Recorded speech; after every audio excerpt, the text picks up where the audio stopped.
तो आश्रम के अंदर इस प्रकार से सदगुरु रामपाल जी को मानुष मानकर उनको कैद कर दिया गया, उनको बंधक बना के रखा गया। बंधक कोई रस्सियों से नहीं, गुरु के गुरु बनकर गुरु को सलाह देके, गुरु जी आप बैठे रहो, डॉक्टर आए बीमारी का बहाना कर लो, हम संभाल लेंगे डॉक्टरों को, रिपोर्ट हम पेश करवा देंगे पैसे देके। गुरुजी हम जैसा कहें तुम वैसा करो, तारीख पर जाना नहीं जाना है, मीडिया को क्या बोलना है हम बोलेंगे, राष्ट्रीय समाज सेवा समिति वाले। गुरुजी हम जैसा कहें आप वैसा करो। इस प्रकार से इन्होंने संत रामपाल जी को बंधक बना रखा था। और भाई और बहनों, ये बात मैं नहीं कह रहा, ये बात खुद सतगुरु रामपाल जी कह रहे हैं। कम से कम अपने बाप की बात पे तो यकीन करो। अगर तुम नादान संगत वाले अपने गुरु की बात पर भी यकीन नहीं कर सकते तो धिक्कार है तुम लोगों का भक्ति करने का। क्या फायदा फिर ये भक्ति करने का? संत कभी झूठ बोलेगा क्या? ये सतवादी है। संध्या आरती में रोज पढ़ते हो, शतवादी के चरणों की मैं सिर पर डारूं दूर, 84 निश्चय मिटे पहुंचू तख्त हुजूर। ये शतवादी है। ना परमात्मा झूठा होता, ना कभी झूठ कह सकता, लेकिन आज नादान संगत ने अपने बाप को भी झूठा साबित कर दिया उनके वचन को ना मानकर, जो वचन उन्होंने बरवाला कांड के समय जाते जाते मीडिया के सामने कहे थे। अरे हमारी आंखें खोलने के लिए कहे थे कि नादान हो सकता है, संगत वाले समझ जाएंगे। बरवाला कांड के बाद की ये बाइट है। और क्या कह रहे हैं सतगुरु रामपाल जी? जब मीडिया वालों ने पूछा कि बाबा इतना सारा सब कुछ बखेड़ा, तो गुरु जी क्या कह रहे हैं? जब मीडिया ने पूछा कि बाबा वो इतने कमांडो बने हुए थे आश्रम के बाहर, तो गुरु जी ने क्या कहा कि वो अपने आप ही बन रहे थे, मैंने नहीं बनाए। ये सतवादी के वचन हैं। अगर कल को ये, जैसा कि मैनेजमेंट वाले कहते हैं कि समिति गुरुजी ने बनाई, हम गुरुजी के आदेश से कर रहे थे, कल को अगर मैनेजमेंट वालों की बातें सही साबित हो जाती है तो सतगुरु रामपाल जी की जो वचन सतगुरु रामपाल जी बोल रहे हैं कि राष्ट्रीय समाज सेवा समिति मेरी नहीं है, ये अपने आप ही बन रहे थे, मैंने किसी को कमांडो नहीं बनाया, कल को सतगुरु रामपाल जी की जगत में कोई भक्ति नहीं करेगा। ये सतवादी है। फिर कल को कोई इनकी भक्ति नहीं करेगा अगर मैनेजमेंट की बात अगर सच निकली तो। और जो स्टेटमेंट सतगुरु रामपाल जी ने दिए बड़वाला कांड के बाद मीडिया में, अगर ये झूठे हो गए तो कोई दुनिया में इनकी भक्ति नहीं करेगा। तो क्या कह रहे सतगुरु रामपाल जी? मीडिया वाले कह रहे हैं बाबा आश्रम के बाहर इतने गुंडे कमांडो, तो गुरु जी कह रहे हैं कि मैंने नहीं बनाए भाई, अपने आप ही बन रहे थे। यानी मेरी कोई बात मान ही नहीं रहा था, ना मेरा कोई आदेश था, अपने आप ही गुरु का परिवार मनमानी कर रहा था, बाकी संगत गुरु के परिवार की बातों को मान रही थी। तो गुरु जी कह रहे हैं अपने आप ही कर रहे थे। और लास्ट में फिर गुरुजी क्या कह रहे हैं? अरे मूर्ख संगत वालों आंखें खोल लो। लास्ट में गुरुजी कह रहे हैं मुझे भी रोक के रखा हुआ था। अब ये कैसे कह दें कि मेरे को बंधक बना रखा था? रोक के रखने का मतलब क्या है? कि मैं तो तारीख पर जाना चाहता था, लेकिन इन लोगों ने जबरदस्ती मुझे नहीं जाने दिया, मेरे गुरु बनकर मेरे आड़े खड़े रहे। तो संत रामपाल जी कह रहे हैं मुझे भी रोक कर रखा हुआ था। ये वचन भाई और बहनों ध्यान से सुन लेना। भाई और बहनों, जिस प्रकार से इस काल के लोक में आकर और नकली दूतों की, नकली इन संतों की, शंकराचार्यों की, कथावाचकों की पोल पट्टी जिस प्रकार सतगुरु रामपाल जी ने खोली है सबूतों के साथ, वो दया सतगुरु रामपाल जी ने लाखों की संगत में इस कुत्ते के ऊपर कर रखी है। इस बरवाला कांड की जड़ तुम लोगों को दिखा दी है, दिखा दी है तुम लोगों को, एक एक सबूत दिखा दिखा के। क्या कह रहे हैं? ध्यान से सुनो सतगुरु रामपाल जी कि वो अपने आप ही बन रहे थे, मैंने नहीं बनाया किसी को कमांडो। और फिर गुरुजी कह रहे हैं, ध्यान देना उस पॉइंट पे, कि मुझे भी रोक के रखा हुआ था। सुनो। For interrogation and will be produced before the court at 2 o'clock has just spoken to reporters saying he hasn't used followers as a shield.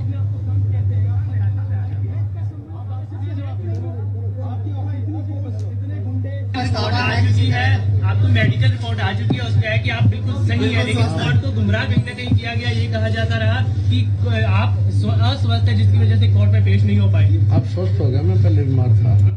क्या कह रहे हैं गुरुदेव? जब मीडिया वालों ने पूछा कि आप पहले अस्वस्थ थे, आपकी रिपोर्ट आई थी कि आप अस्वस्थ थे, जिस कारण से आप कोर्ट में पेश नहीं हो पाए, तो गुरुदेव क्या कह रहे हैं? मैं पहले बीमार था, अब स्वस्थ हो गया। अब संकेतों को समझना भाई और बहनों, ये परमपिता परमात्मा है जो दुनिया की बीमारियां काट रहा है।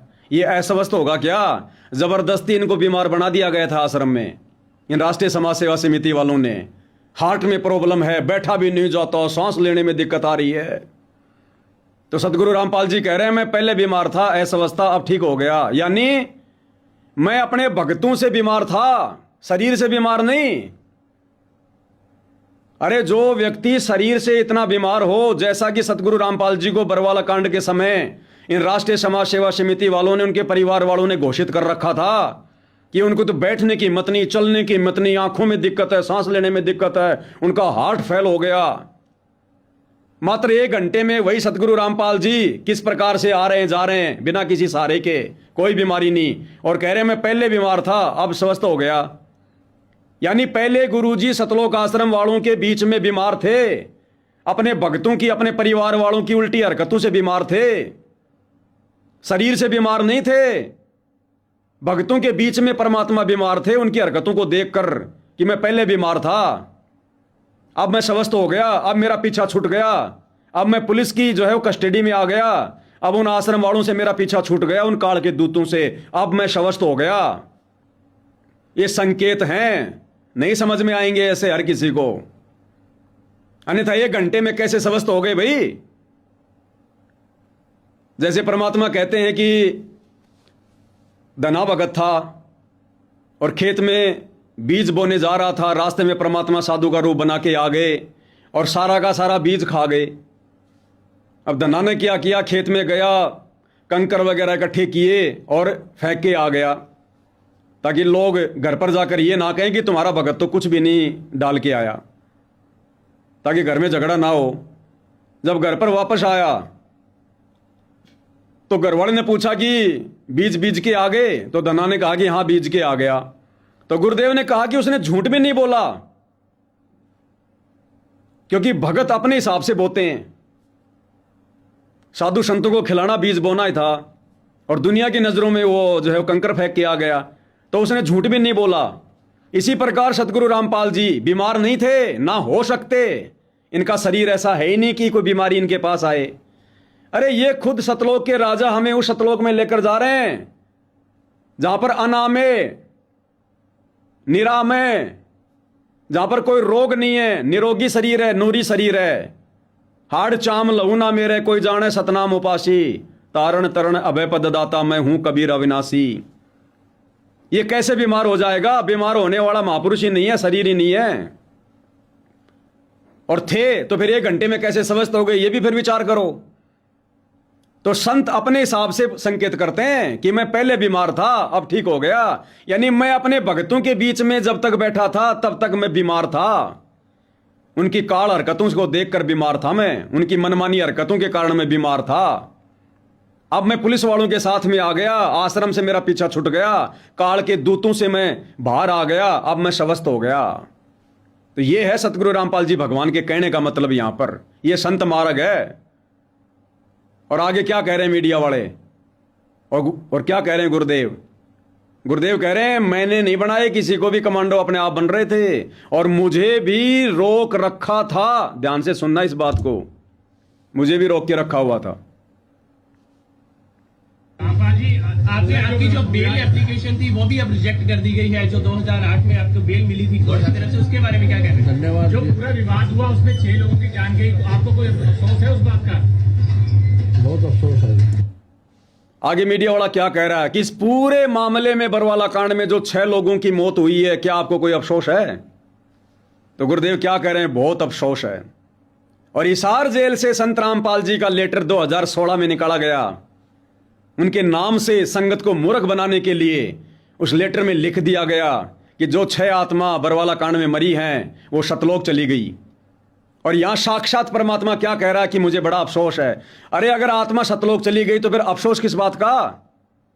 लेकिन पूरी दुनिया के सामने परमात्मा बिल्कुल साफ साफ कह रहे हैं, क्लियर, कि मुझे बड़ा अफसोस है उन लोगों को। अगर ये बरवाला कांड, जैसा कि आश्रम वाले कहते हैं कि ये तो गुरुजी का मिशन है, गुरुजी की लीला थी, गुरुजी के आदेश से सब कुछ हो रहा था, अगर गुरुजी के आदेश से हो रहा था तो गुरु के आदेश की पालना करते करते यदि भगत मर गए तो फिर गुरु को अफसोस किस बात का? विचार करो। अगर गुरु के आदेश से पुलिस वालों के साथ में झगड़ा हुआ, गुरु के आदेश से अगर माता बहनों को ढाल के रूप में बैठाया गया, और गुरु के आदेश से अगर गुरु को तारीख पर नहीं जाने दिया जा रहा था, तो गुरु के आदेश की पालना करते करते जो 6 मौत हुई हैं, फिर गुरु ये क्यों कह रहा है कि मुझे बड़ा अफसोस है? अरे गुरु आज्ञा का पालन करते करते जिनका शरीर छूटता है वो तो धन भाग आत्मा होती हैं, उनको तो सतलोक में जगह मिलती है। फिर गुरु क्यों कह रहा है कि मुझे उनकी मौत का बड़ा अफसोस है? तो गुरु का इसमें कोई रोल नहीं, कोई हाथ नहीं। सारा का सारा दोष इस राष्ट्रीय समाज सेवा समिति का, संत रामपाल जी के परिवार का, इन आश्रम वालों का, इनकी मनमानी हरकतों का। तो गुरु कह रहे हैं मुझे बड़ा अफसोस है उनके मरने का। ये संगत को मूर्ख बनाते हैं कि वो सतलोक चले गए। गुरु जी के आदेश से हम सारे काम कर रहे थे। आगे क्या कह रहे हैं गुरुदेव, आगे क्या कह रहे हैं गुरुदेव कि मुझे भी रोक रखा था। सुनिएगा भाई और बहनों, नहीं, जो आपने अपने अनुयायियों को जिम्मेदार ढाल कौन है बनाया इस चीज का? और आप पीछे छुपे रहे, मैंने किसी को नहीं बनाया। इसको आप सही मानते हैं? मैंने नहीं बनाया किसी को, वो अपने आप ही बन रहे थे। मुझे भी रोक रखा था।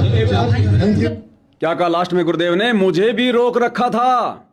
एक बार फिर से सुन लो, थोड़ा बैक कर देता हूं। गुरुदेव कह रहे हैं मुझे भी रोक रखा था।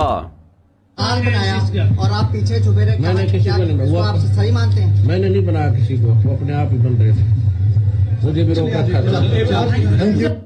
मुझे भी रोक रखा था।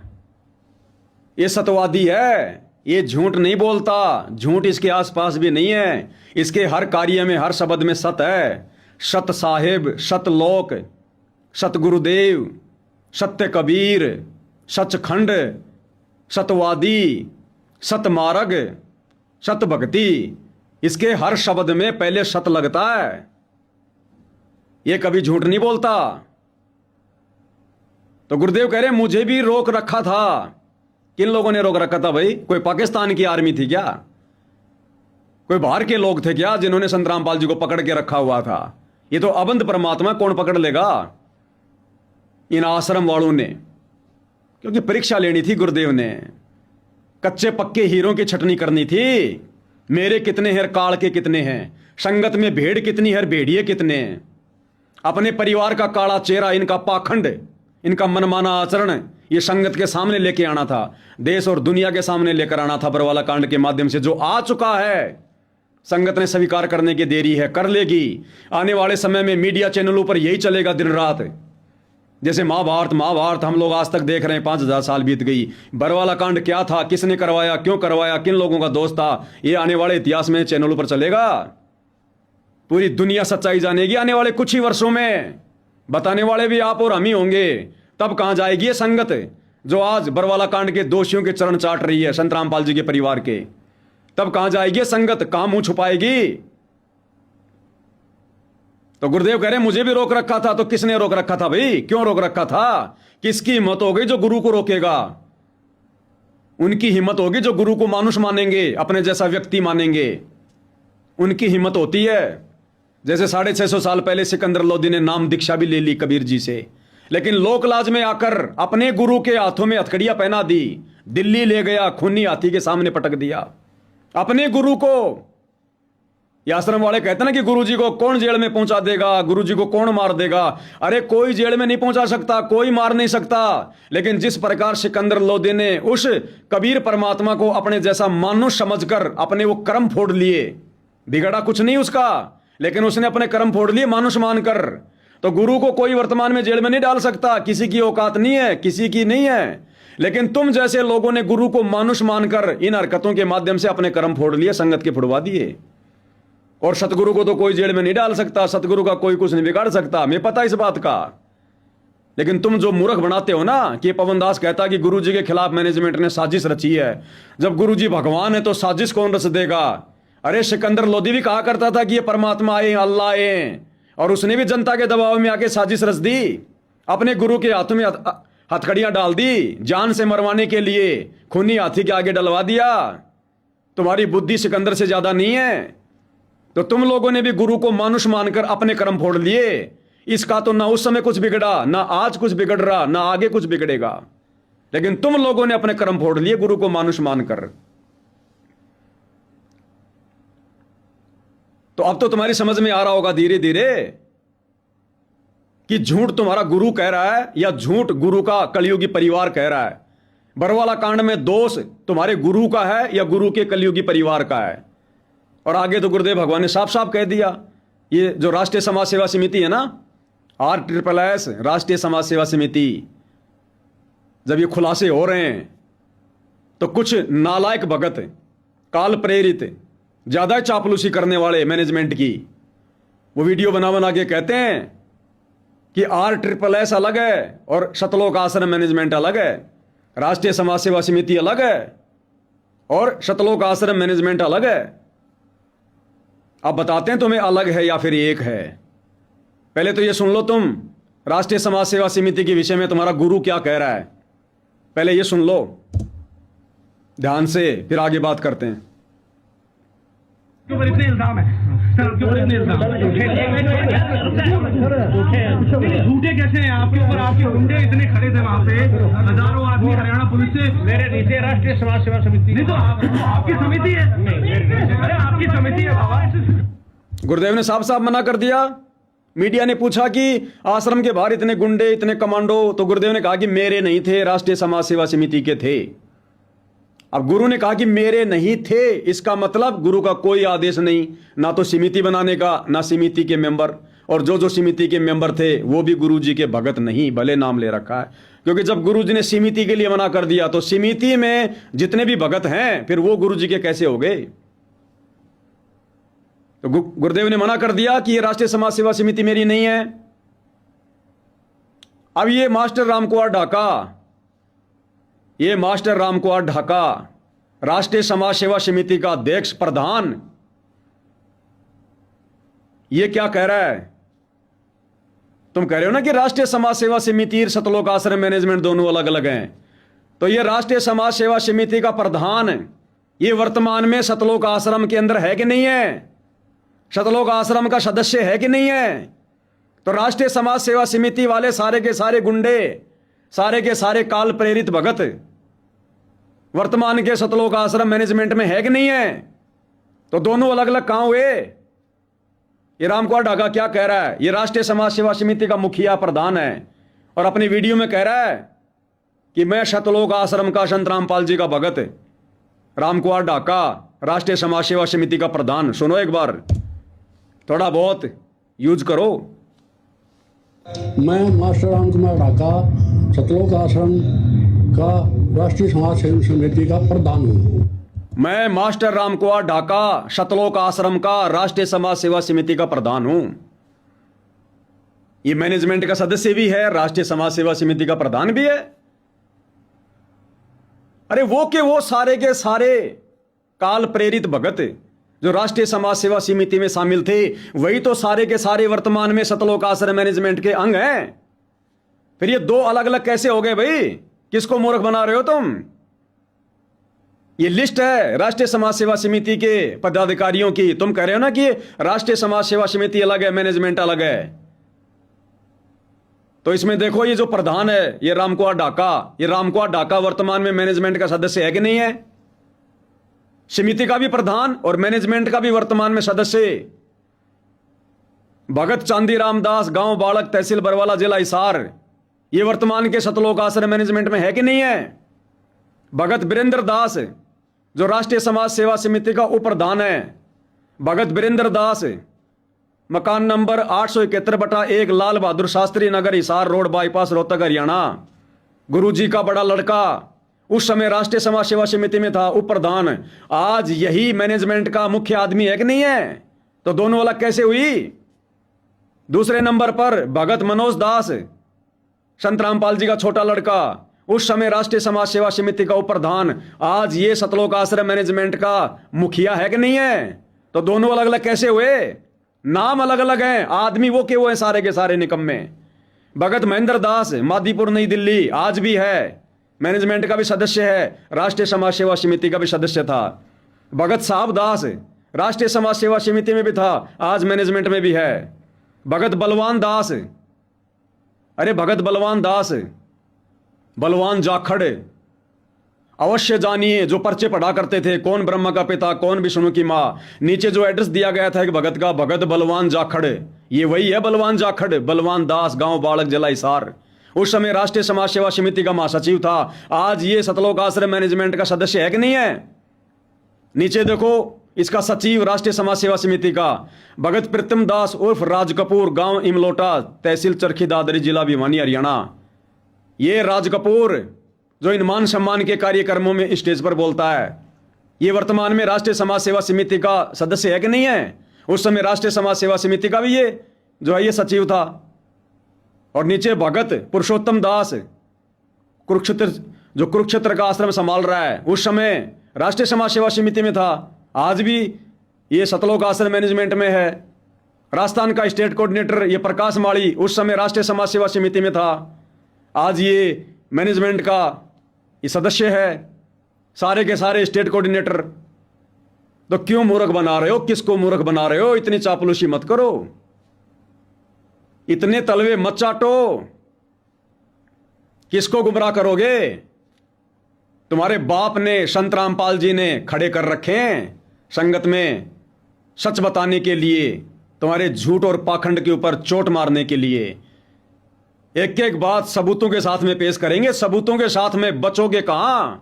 इसलिए पवन दास कहता है तुम डिबेट इसलिए तो नहीं करते हमारे से। अरे मुझ पवन दास से तो तुम क्या डिबेट करोगे?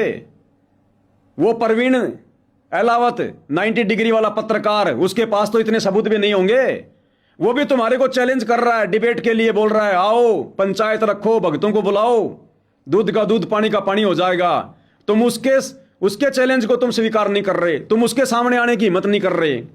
पवन दास के पास तो बोरी भरी है सबूतों की बोरी, जो दुनिया देख रही है।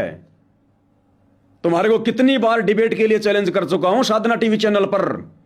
ये साधना टीवी चैनल को सभी भगत देखते हैं। 1-2 घंटे की डिबेट रख लो बरवाला कांड के ऊपर, तुम्हारी औकात नहीं है तो हम सत्सेवक भाई बहन इकट्ठा करके दे देंगे उसको 4-5 लाख रुपए टीवी चैनल वाले को। तुम एक बार प्रोग्राम तो रखवाओ, ऐड तो डलवाओ एक बार कि फला फला दिन ऐसे ऐसे साधना टीवी चैनल के ऊपर डिबेट होगी। साधना टीवी चैनल वाले से वो जो है मतलब वो ऐड लगवाओ। नहीं आओगे तुम शोपन में भी, तुम्हारी धोती सी धुलेगी, धोती सी, बच्चा बच्चा थूकेगा तुम्हारे मुंह पर। राष्ट्रीय समाज सेवा समिति वालों, संत रामपाल जी के परिवार वालों, आने वाले समय में बच्चा बच्चा थूकेगा तुम्हारे मुंह पर। जो महा गलतियां तुम लोगों ने कर दी हैं इस मार्ग में, इस मिशन में, लाखों आत्माओं को वर्तमान में तुम लोगों ने नरक का रास्ता दिखा दिया। ये फर्जी सतलोक आश्रम खोल खोल के, लड्डू जलेबी बर्फी का लालच दे दे के। तो कैसे मना कर सकते हो कि राष्ट्रीय समाज सेवा समिति और सतलोक आश्रम मैनेजमेंट अलग अलग हैं? दोबारा फिर से सुन लो रामकुमार ढाका का बयान, मैं सतलोक आश्रम से राष्ट्रीय समाज सेवा समिति का प्रधान। सुनो, मैं मास्टर रामकुमार ढाका सतलोक आश्रम का राष्ट्रीय समाज सेवा समिति का प्रधान हूँ। सुन लिया भाई और बहनों, हाथ कंगन को आरसी क्या, पढ़े लिखे को फारसी क्या। और कहते हैं समझदार को तो संकेत ही काफी होता है, बाकी भैंस के आगे कितनी बीन बजाओ कोई फायदा नहीं है। और वैसे भी वर्तमान में संत रामपाल जी के परिवार की, उनके रिश्तेदारों की, वो तो छोड़ दो, ये तो नरक के रास्ते पर हैं। इनको तो भगवान भी सद्बुद्धि नहीं दे सकता, इतने काल प्रेरित हैं। बाकी जो नादान संगत है, कुछ अनजान है, कुछ जानबूझ के सांची तज रही है, ये संगत अपने कर्म फुड़वाने से बच सकती है। वर्तमान में घर बैठ के भक्ति करके हम सत्सेवक भाई बहनों की तरह मर्यादाओं में रहकर साथ संगति से जुड़कर, साथ संगति से जुड़ने के लिए कोई आधार कार्ड जमा कराना नहीं पड़ता, कोई फॉर्म नहीं भरा जाता। साथ संगति से जुड़ने का मतलब है सोशल मीडिया पर जो फेसबुक पेज है मेरा, पवन दास इज लाइव, अब तो हजारों की संख्या में सत्सेवक भाई बहनों ने पेज बना दिए, यूट्यूब चैनल खोल रही है, दिन रात सच्चाई जा रही है। तो साथ संगति के वीडियो देखो, कहां कहां मार खा रहे हैं, अपनी गलतियों को सुधारो, मर्यादाओं में आओ, शत भक्ति करो। अभी तुम शत भक्ति नहीं कर रहे, तुम दोगली भक्ति कर रहे हो। तुम जून के महीने में कबीर की दाढ़ी मूंछ वाली फोटो को भगवान मान लेते हो, 8 सितंबर को संत रामपाल जी को भगवान मान लेते हो। अभी तुम्हारे आश्रमों में 3 दिन का भंडारा चल रहा है, कबीर निर्वाण दिवस। क्या है कबीर? जब संत रामपाल जी खुद कबीर हैं, धरती पर प्रकट हैं, फिर मुर्दा कबीर का निर्वाण दिवस क्यों? कागज की फोटो को भगवान क्यों? क्या देगी वो मुर्दा फोटो? ना आशीर्वाद दे सकती, ना बोल सकती, ना चल सकती, ना सत्संग सुना सकती, ना तुम्हारी शंका का समाधान कर सकती। वो तो मूर्ति पूजा है, मूर्ति पूजा। फोटो को चाहे मूर्ति को, बात एक ही है। तो ज्ञान को आधार बनाओ, साथ संगति से जुड़ो, साथ संगति की वीडियो देखो, परमात्मा से सद्बुद्धि की भीख मांगो, मर्यादाओं में रह के भक्ति करो, गुरु को ही अपना इष्ट मानो, परमात्मा मानो, आराध्य देव मानो। बाकी जितनी भी फोटो तुम्हारे घर में हैं, दाढ़ी मूंछ वाले कबीर की, गरीबदास जी की, दादा गुरु जी की, पंडित चिदानंद जी की, जो फोटो तुम दरबार में रखते हो, उन फोटोओं को दरबार से बाहर निकाल दो, सिंगल अपने गुरुदेव की फोटो रखो। इसको कहते हैं पतिव्रता पद की भक्ति, जो परमात्मा को पसंद है। अपनी दुर्गति होने से बचा लो, वरना था समय बहुत थोड़ा है। ये परीक्षा की समाप्ति का समय बहुत थोड़ा है। और एक बार सतगुरु रामपाल जी सार जेल से बाहर आ गए, तुम कभी जिंदगी में भगत नहीं बन सकते। अरे उसके बाद तो दुनिया ही आएगी इनके चरणों में अपनी जान बचाने के लिए। दुनिया इनको भगवान भगवान कहेगी, परमात्मा परमात्मा कहेगी। वो परमात्मा कहना नहीं होगा, दिल से मानना पड़ता है। अंतरात्मा से ज्ञान को आधार बनाकर तमाम वो क्रिया करनी पड़ेंगी जो भगवान के साथ की जाती हैं। अगर आप लोगों ने वास्तव में सतलोक आश्रम वालों ने संत रामपाल जी को भगवान मान लिया, कबीर मान लिया, तो उतारो कबीर भगवान की आरती। 5 दीपक वाली थाल के साथ उतारो आरती, जो विधान परमात्मा ने संध्या आरती में बता दिया। पहली आरती हरि दरबारे, तेज पुंज जहां प्राण उधारे, पाती पंच पोहप कर पूजा, देव निरंजन और न दूजा। पाती पंच पोहप कर पूजा, 5 दीपक वाली थाल के साथ आरती उतारो अपने भगवान की। जो आरती 5 दीपक वाले थाल के साथ सतगुरु रामपाल जी सतलोक आश्रम बरवाड़ा में भोग लगाते समय उतारा करते थे, आप और हमें सिखाया करते थे कि नादानो, देखो मैं इस कबीर की फोटो के आगे इसको भगवान मानकर आरती उतार रहा हूं, क्योंकि तुम संगत वाले अभी अपने गुरु को भगवान नहीं मान रहे, कबीर नहीं मान रहे। जिस दिन तुम्हारे ये बात समझ में आ जाए, उस दिन तुम भी अपने गुरु को भगवान मान के इसी प्रकार से आरती उतारना। ये विधान है। गीता अध्याय 3 श्लोक नंबर 13। परमात्मा को भोग लगाए बिना जो अन्न पकाते हैं पाप खाते हैं। तो तुम्हें तो अभी परमात्मा का नहीं पता क्लियर कि परमात्मा है कौन। तुम्हारी नजरों में तो 2 परमात्मा है, संत रामपाल जी भी और दाढ़ी मूछ वाली कबीर की फोटो भी। तुम तो 2 नाव की सवारी कर रहे हो, दोगली भक्ति कर रहे हो, तुम तो वैश्या भक्ति कर रहे हो, व्यभिचारिणी। तुम्हारे ऊपर आशीर्वाद कैसे बरसेगा सतगुरु का? कैसे तुम्हारी भक्ति सफल होगी? कैसे तुम्हें सद्बुद्धि आएगी? भगवान को भोग लगा के अन्न खाओ अपने घर पे, तब सद्बुद्धि आएगी। तुम मानते नहीं भगवान। आश्रमों में जा रहे हो, लड्डू जलेबी खा रहे हो, कागज की उस दाढ़ी मूछ वाली फोटो को भगवान मान के भोग लगा रहे हो। अरे वो तो काल का रूप है, काल ने मांग रखा है। तुमने सुना नहीं सत्संगों में? काल ने दाढ़ी मूछ वाला रूप बनाने का वरदान मांग रखा है। तुम तो काल की पूजा कर रहे हो इन आश्रमों में। अरे संत रामपाल जी ने तो शुरुआत में मजबूरी थी उनकी, इस दाढ़ी मूछ वाली किसी के हाथ से बनाई गई नकली फोटो को भगवान बताना। अगर 1994 में संत रामपाल जी कह दें कि मैं कबीर हूं, तो कोई उनकी भक्ति भी ना करता। इसलिए अपने आप को छुपाकर, कबीर होते हुए अपने आप को छुपाकर, और उस कागज की फोटो को सामने रखा कि ये है कबीर भगवान। अगर ऐसा ना करते तो हम ही सवाल करते कि गुरुजी आप कहते हो कबीर भगवान, कबीर भगवान, कबीर भगवान कैसा है? तो गुरुजी कहते बेटा वो तो 650 साल पहले आए थे। उस समय बेटा कोई कैमरा थोड़ी था, मोबाइल थोड़ी था जो हमने उसकी फोटो खींच ली। तो हम ही सवाल करते कि गुरुजी बड़ी अच्छी बात कर रहे हो, श्री रामचंद्र जी लाखों साल पहले आए, श्री कृष्ण जी हजारों साल पहले आए, उनकी भी तो फोटोएं हैं। कबीर जी तो 600 साल पहले आए थे, उनकी फोटो क्यों नहीं हो सकती? तो गुरुजी ने हम मंद बुद्धियों की मंद बुद्धि को देखते हुए कि ये मुझे कबीर के रूप में स्वीकार नहीं करेंगे, इनके मन में दोष आएगा तुरंत कि ये गांव धनाना का नंदराम जाट का बेटा रामपाल कब से ये कबीर हो गया। देखो कितना ढोंग कर रहे हैं, कितना पाखंड कर रहे हैं। हम उनके सत्संग भी ना सुनते, इसलिए हमारे निकट आने के लिए, हमें भक्ति समझाने के लिए अपने आप को उन्होंने जो है कबीर का दास कहना पड़ा, उस कबीर का भेजा हुआ उनका नौकर बोलना पड़ा, ताकि हम उनके सत्संग सुने। अरे अब तो संभल जाओ, अब तो सुधर जाओ कम से कम। अब इतना ज्ञान सुनने के बाद, इतने प्रमाण देखने के बाद तो अपने गुरु को परमात्मा मान लो, भगवान मान लो। जो काम वे वर्तमान में कर रहे हैं, भक्तों को जो भक्ति लाभ दे रहे हैं, ये मोटर पाइप वाला नहीं, ये तो समाज सेवी लोग भी करते हैं, सरकारें भी देती हैं। तुम नहीं देते जबरदस्ती, तो सरकार देती है उनको मोटर पाइप। गरीबों के मकान, प्रधानमंत्री आवास योजना के तहत करोड़ों लोगों के मकान भारत सरकार बना चुकी है। तुमने 15 मकान बना दिए तो क्या हुआ? ये काम तो सरकार भी कर रही है, करती आ रही है। इससे कोई भगवान नहीं हो जाता। नरेंद्र मोदी के शासनकाल में लाखों मकान बन गए गरीबों के, तो क्या उसको भगवान मान लें? तो ये भगवान की परिभाषा नहीं होती है। भक्ति करते करते जो लाभ देता है परमात्मा, मृत्यु टाल देता है साधक की। जो सुख परमात्मा दे रहे हैं इस कलयुग में, जिन बुराइयों से हमें गुरुदेव भगवान ने दूर कर दिया, जो मानसिक शांति हमें गुरुदेव भगवान की भक्ति से मिली है, ये परमात्मा कर सकता है, दूसरा कोई नहीं कर सकता। असाध्य रोगों को ठीक कर देना, बिगड़े हुए कार्यों को परमात्मा ने जो है मतलब ठीक कर दिया। तो अब तो कम से कम भगवान मान लो, परमात्मा मान लो। क्या हमेशा 2 नाव की सवारी में सफर करोगे? समय निकल जाएगा।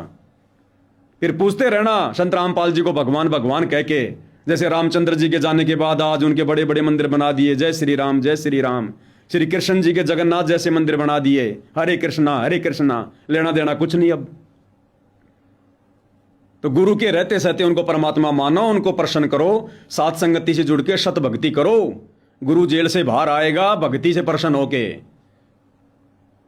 ये फालतू की समाज सेवा भक्ति मार्ग में नहीं चलती है। ये काम अगर गुरु ने करना होता, इस विधि से लोगों को अपने चरणों में लगाना होता। ये तो समर्थ है जिसने 1 सेकंड में सुदामा की सुदामापुरी रच दी श्री कृष्ण रूप में। ये क्या नहीं कर सकता? ये समर्थ है। परमात्मा कहते हैं ये परमात्मा सतलोक से एक मुट्ठी दाना फेंक दे 100 वर्ष के लिए, यहां किस ब्रह्मांड में कितने जीव हैं उन सब के लिए पर्याप्त है। एक मुट्ठी भर के भी दाने फेंक दे तो यहां सतलोक से। तो ये परमात्मा चाहे तो 1 सेकंड में सबके महल खड़े कर दे। 1 सेकंड में मौला जल से थल करे, थल से जल कर दे, साहिब तेरी साहिबी श्याम कहूं के सवेत। सतगुरु जो चावे सो कर ही भरम पड़ो मत कोई, सेऊ धड़ पर शीश चढ़ाया पाछे करी जो है रसोई। क्या नहीं कर सकता ये परमात्मा? साहिब से सब होता है, बंदे से कुछ नहीं, वो राई से पर्वत कर दे फिर पर्वत से राई। लेकिन इस तरीके से नहीं करता। ये ज्ञान मार्ग है, भक्ति मार्ग है। पहले भगत को ज्ञान समझाएगा, फिर उपदेश देगा, फिर भगत जितना मर्यादा में रह के भक्ति करेगा उतना ही परमात्मा उसको लाभ देगा, उसके धंधे में बरकत देगा, उसकी फसल में बरकत देगा, उसके पशुधन में परमात्मा उसको बरकत देगा, बच्चे नौकरी लग जाएंगे। इस आधार से देता ये भगवान है। ऐसे मोटर पाइप बांट के अपना भगत नहीं बनाता, ना कभी इसने आज से पहले कभी बनाए। ध्यान रखना इस बात का। शेव शमन नेकी कितने गरीब थे, अपने सतगुरु को भोजन करवाने के लिए उनके घर पे आटा नहीं था। क्या वापस आते समय परमात्मा ने उनका मकान बनाया क्या? अरे बनाया क्या? नेकी के सर पर ढंग का कोई कपड़ा नहीं था ओढ़ने के लिए। क्या परमात्मा उसको 2-4 उसको सूट दे के आए क्या? सतगुरु का यह तरीका नहीं है। उन्होंने सतगुरु को प्रसन्न किया, उस परीक्षा में पास हुए। नुक्ते ऊपर रीजेगा रे, कोटि कर्म जल जाए तुम्हारे। उन्होंने वो परीक्षा दी, विश्वास रहा उनको, दृढ़ रहे, अटल रहे। सतगुरु को उन्होंने प्रसन्न किया, बेटे की गर्दन तक काट दी। उस भक्ति से प्रसन्न होकर परमात्मा ने उसी जन्म में उसके धंधे में बरकत दे दी। 1 नंबर का सेठ बना दिया सम्मन को, दिल्ली का उस समय 1 नंबर का सेठ है। परमात्मा ने वैसे नहीं दिए जाके, ले बेटा ये हीरे चांदी मोती मकान बना ले, तू बहुत गरीब है और तुम जगत वालों के बना रहे हो, तुम्हारी बुद्धि भ्रष्ट हो गई। तुमने संगत को भी पाप का भागी बना दिया, पाप का भागी। अब उन मकानों में बैठ के कोई हनुमान जी की आरती उतारेगा, कोई शंकर जी की आरती उतारेगा, कोई शाम को दारू लाके पिएगा, रिश्तेदार आएंगे उन्हीं मकान में बैठ के बीड़ी पिएंगे, कोई राजनीति की बात करेगा। तुमने संगत के भी कर्म बिगड़वा दिए, संगत के भी। ध्यान रखना। तो भाई और बहनों, कहने को तो बहुत कुछ है। इन्होंने इतनी गलतियां कर दी, इतनी गलतियां कर दी, 100 महाभारत जितनी मोटी पुस्तक बन सकती है। लेकिन समझदार को संकेत काफी होता है। तो हमारा जो मुद्दा था वो ये था आज का कि भाई 90 डिग्री वाले जो प्रवीण जी हैं उनके ऊपर बेबुनियादी आरोप जो ये सतलोकासन वाले लगा रहे हैं। नालायकों, परमात्मा के दोषी मत बनो। उस आत्मा को सतगुरु रामपाल जी ने खड़ा किया स्पेशल तुम हरियाणा वालों की एक कमर तोड़ने के लिए ज्ञान आधार से। और आने वाला इतिहास देखेगा कि एक पत्रकार संत रामपाल जी के तत्वज्ञानी भक्तों को समझा रहा था, डूब के मरने की बात है। उस आत्मा का साथ देना चाहिए। हरियाणा से अगर जरा भी अगर तुम्हारे अंदर अगर बुद्धि है भक्तों, उस प्रवीण पत्रकार का साथ दो, उसको हिम्मत दो। उसको फोन करके कहो कि भैया डरने की जरूरत नहीं, घबराने की जरूरत नहीं है। हम तो आज से पहले मूर्ख बने हुए थे, अंधे बन के बैठे हुए थे। भाई जो तू कर रहा है बिल्कुल सही कर रहा है, और कोई गलती तो निकाल के बताओ। उस प्रवीण पत्रकार की किसी भी बात में कोई आश्रम वाला गलती तो निकाल के बताओ, कोई सबूत तो पेश करो। अरे इतने कमजोर हो क्या तुम? इतने डरे हुए हो क्या? कोई तो दो, कोई तो जवाब दो, कोई ढंग का। बैठ के तो 4 आदमी कुछ भी बोल दो, बिना हड्डी की जीभ है ये, जो मर्जी बोल दो, घर की भई लिखने वाला काका। लेकिन कब तक चलेगा ये तुम्हारा पैसे का जोर, तुम्हारी संगत का जोर, ये धनबल, ये कब तक चलेगा? बड़ों का नहीं चला। मर्द गर्द में मिल गए रावण से रणधीरम, तेरी क्या बुनियाद प्राणी। कब तक चलेगा? अंत में तुम्हारे कर्म सामने आएंगे, उस समय तुम मुंह दिखाने के लायक नहीं रहोगे।